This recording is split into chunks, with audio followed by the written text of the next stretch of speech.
點解銀行唔想幫你續貸？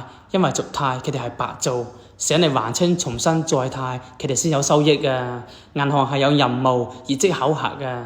講真一句，貸款快要到期嘅時候呢，銀行係可以自動幫我哋續貸。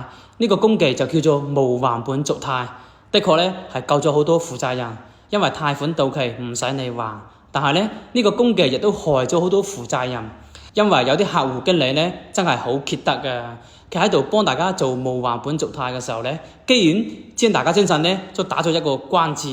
今日呢，我有一個客戶呢就係咁樣子嘅，佢續貸成功咗，但係精神上邊就顯示關字。然後呢，呢個客戶經理居然同佢講唔影響後續貸款㗎，唔關事㗎。結果呢，呢個客戶就俾坑到慘啦，佢去做其他銀行貸款嘅時候全部都拒絕。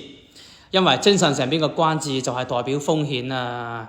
銀行嘅貸款有5級分類㗎，其他銀行呢係唔允許出現正常以外嘅呢啲類型，所以話呢，一旦打上咗關字，你個貸款之路就會被斷掉㗎啦。